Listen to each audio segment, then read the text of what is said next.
Que a paz de Deus esteja com você. Bem-vindo a mais um vídeo aqui no canal do Guiados.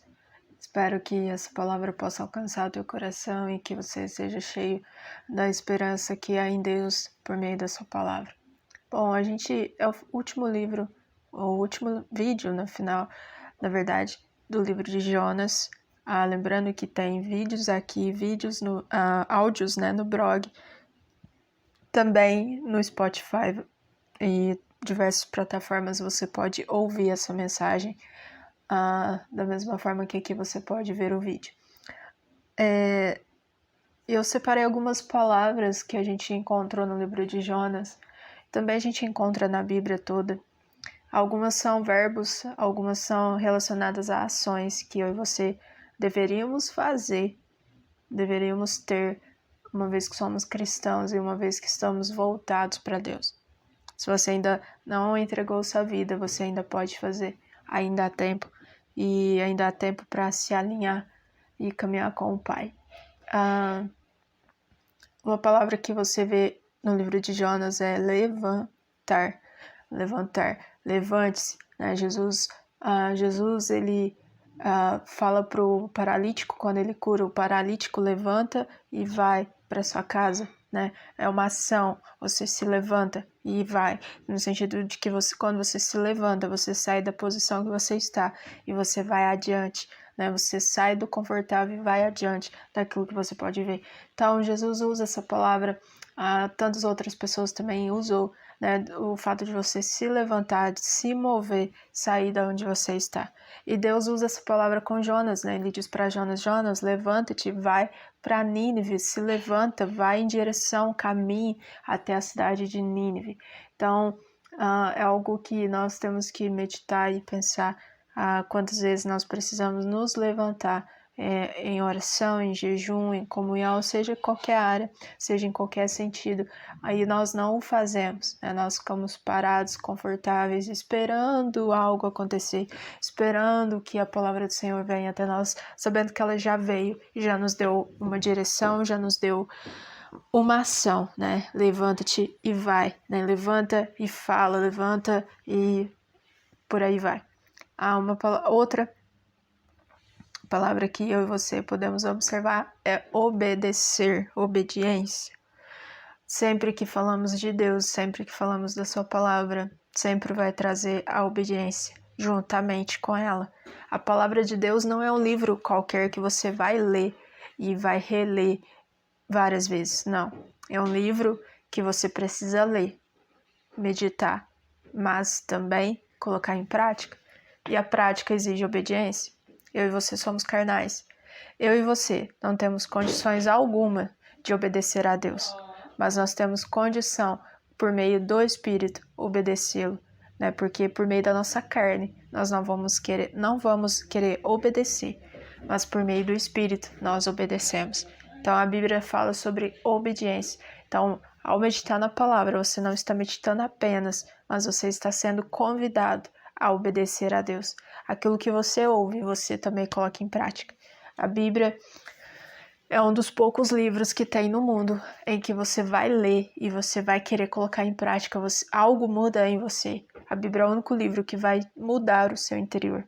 Você começa a meditar, mas você não termina da mesma forma. Algo muda em você. E às vezes nem você mesmo consegue identificar, e nem eu consigo identificar. Após um tempo você, nossa, isso tá diferente, isso mudou. Por quê? É a palavra de Deus se fazendo presente, a palavra de Deus sendo de forma, colocando em prática de verdade aquilo que ela representa. Eu amo aquele verso que diz que a palavra de Deus é como uma espada de dois gumes, né? Ela penetra na divisão da alma e do espírito. Ou seja, quando eu e você meditamos na palavra, ela não fica apenas na nossa mente, mas ela adentra na nossa mente, no nosso coração, e ela vai até a divisão da nossa alma e aquieta o nosso coração, aquieta o nosso ser. E nós ficamos em paz, nós temos alegria. Então, duas palavras, né? Levantar e obedecer. Outra palavra é entregar. Eu e você precisamos entregar, assim como a palavra de Deus é uma palavra que é colocada em prática, é uma forma de você ter uma ação. Ela também é uma palavra que vai te fazer entregar alguma coisa, entregar sua vida toda aos pés da cruz. entregar seus medos, seus anseios, suas ansiedades, entregar tudo. Nada pode ficar nas tuas mãos. É como se você estivesse vendo um filme e você programasse a televisão para desligar. É como se você ficasse com o controle na mão, passando o filme a cada instante, né? E não simplesmente deixando o filme acontecer. Nós precisamos entregar nossa vida nas mãos de Deus e precisamos permitir que Ele tenha o total controle e não a gente ficar pegando o controle toda vez e querer mudar as coisas, né, conforme a nossa vontade. A nossa vontade, como eu disse, é carnal. Tudo que fazemos é carnal, mas se tivermos o Espírito e o Espírito Santo habitar em nós, nós podemos obedecer, nós podemos nos mover, nós podemos levantar a nossa voz e adorar a Deus. Também alinhado com a entrega existe a confiança. Muitos de nós só conseguimos crer quando nós podemos ver alguma coisa, e com Deus não funciona assim. Você precisa crer, você precisa confiar antes de você precisa confiar mesmo sem ver. Isso chama fé. A fé vem por ouvir e ouvir a palavra de Deus. Deus tem uma promessa para você, imagine isso, Deus tem uma promessa para você. Mas beleza, eu não estou vendo essa promessa, então eu não vou viver. Não se trata disso. A Bíblia diz, a palavra, Deus tem uma promessa para você. Então você se levanta para ouvir essa promessa, para viver essa promessa e colocar essa promessa em ação. Você pode meditar na palavra. A palavra de Deus diz, há um só caminho, esse caminho é por meio de Jesus. Jesus diz, a vontade de Deus para mim e para você, ela é boa, perfeita e agradável, mas você só vai vivê-la se você de fato entregar a sua vida aos pés da cruz. Confiar totalmente no Senhor. É uma confiança que excede todo entendimento. É ir além daquilo que você pode ver ou não ver. É uma entrega 100%. É uma entrega 100%. Sem reservas. Com Deus não existe uma reserva. É sem reservas. Entrega total. Alinhado a isso, você também tem a palavra descansar. Não há como você dizer que entregou sua vida a Deus e você está aflito, ansioso, preocupado, angustiado. Não acontece isso. Porque uma vez que você se levanta para conhecer e viver a promessa de Deus, você começa a obedecer mediante aquilo que a palavra diz. Você começa a descansar também, porque você sabe que o que vai acontecer não está nas tuas mãos, mas está nas mãos de Deus. Então Deus, ele te dá o descanso.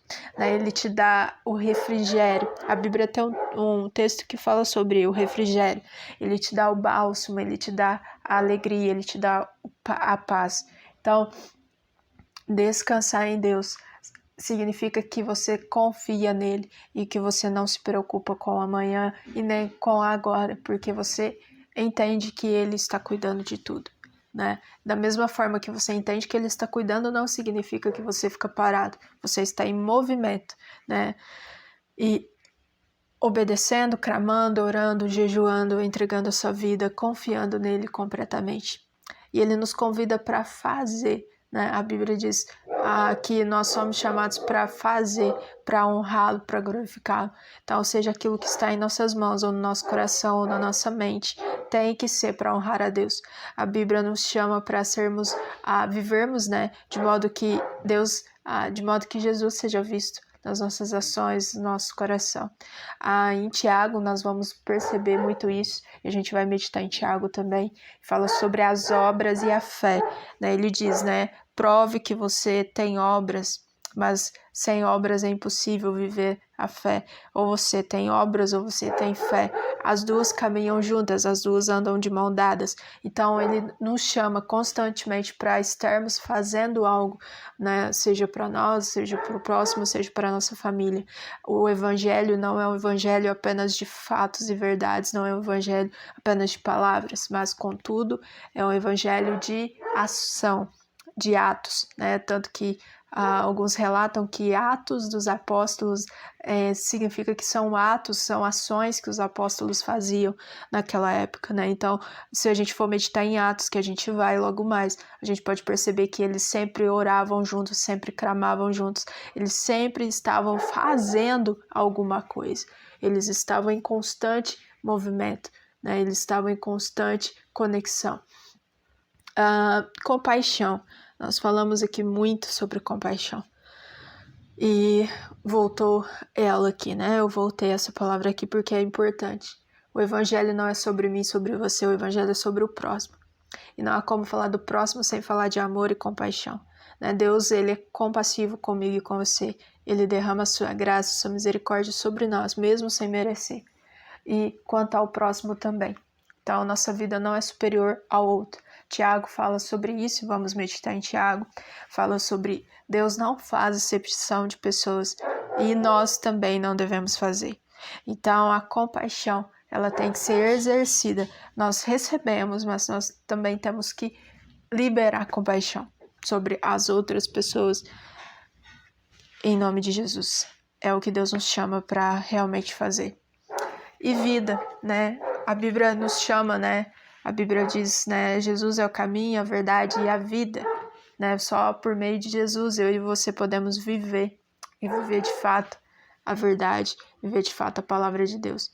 Então, eu sempre digo isso nos vídeos, nas lives, se você já acompanhou lá no Instagram, em algum momento você já ouviu isso. Eu sempre digo que na maioria das vezes eu e você estamos sobrevivendo e não vivendo. Porque quando estamos em sobrevivência, quando estamos sobrevivendo, nós queremos fazer tudo com as nossas mãos, nós queremos fazer com que haja coisas que não existem, né? E quando você realmente vive, você vive com a certeza de que Jesus é o caminho, verdade e vida. E não há como viver essa vida, não há como desfrutar se a sua vida não estiver nele, fundamentada nele. Então a Bíblia nos instrui a viver aqui na terra, que a gente sabe que é de forma de passageira, a viver aqui, mas com os olhos na eternidade. A Bíblia nos convida para viver de forma honesta, de forma sincera, de forma verdadeira. A Bíblia nos convida para realmente viver a essência de Jesus, né? E eu quero que você medite sobre isso, medite sobre essas palavras. Quando você for em algum livro da Bíblia, certamente você vai encontrar essas palavras. Deus, ele tem uma obra para mim e para você. Ele tem um caminho. Ele nos tira de pecadores e nos transforma em salvos e santificados. Ele deseja que de órfãos nós nos tornamos filhos de Deus. Ele deseja que nós possamos passar por esse processo de santificação passo a passo. E para isso nós precisamos entregar nossa vida a Ele, confiar nele, descansar. Precisamos estar em constante movimento, fazendo a vontade dele, levantando para honrá-lo e glorificá-lo por meio dos nossos atos e ações. E também Ele deseja que nós possamos viver, né? Então, é isso. Terminando aqui, Jonas, lembrando que agora a gente finalizou o livro de Jonas, não significa que não voltaremos, vamos sim voltar, porque a palavra de Deus ela é viva e eficaz. Estamos meditando agora, mas daqui a um ano, isso aqui nós precisamos meditar de novo. E vai ser isso que vai acontecer para a honra de Deus. Nós sempre vamos voltar no livro de Jonas para meditar nele, para reforçar aquilo que devemos fazer, o que não estamos fazendo e o que precisamos fazer. E entender que Deus ele tem um chamado, um propósito para mim e para você, que é nos parecer com Jesus. Mas o quanto nós, de fato, estamos, nos parecendo com Jesus. Será que isso é visível ou será que não é? Então, decida viver a vida que Deus tem para você. Entregue o seu caminho a Ele, confie nele e creia que o mais Ele fará. Que Deus abençoe você. E no próximo vídeo, lembrando que temos um vídeo sim, um dia sim, um dia não. A gente já entra em outro livro da Bíblia para a gente encontrar algumas palavras-chave e trazer para o nosso contexto, para realmente viver a palavra, Como eu disse, a palavra de Deus, ela é um livro que você medita, mas que também você coloca em prática. E esse é o desejo, que nós realmente possamos colocar em prática aquilo que meditamos e ouvimos do Senhor. Então, não se esqueça de deixar o seu comentário, curtir, compartilhar. Lembrando que só assim o YouTube entende que esse conteúdo é relevante e ele vai compartilhar esse vídeo para outras pessoas. Lembrando que todos os dias temos postagem no Instagram. Se você não nos segue no perfil do Instagram, o link está na descrição do vídeo. Temos o podcast que nós colocamos mensagens aqui e mensagens no podcast também, dia sim, dia não. E tem o blog, onde a gente tem a chance de escrever e colocar algumas coisas lá. Eu comentei algo essa semana que o blog é como se fosse pequenos fragmentos dos livros que ainda não nasceram, né? Não tenho condição de colocar um livro no mercado hoje por meio impresso. Então, o blog é uma forma que eu encontrei de estar queimando, estar colocando para fora tudo aquilo que Deus tem derramado ao meu coração, não só para mim abençoar, para me fortalecer, mas também para abençoar outras vidas. Enquanto eu não puder colocar um livro em prática, um livro diante de mim, nas minhas mãos, eu estarei colocando lá no blog os pensamentos, as reflexões que Deus tem derramado sobre o meu coração. Então, que Deus abençoe você e eu te aguardo no próximo vídeo. Em nome de Jesus.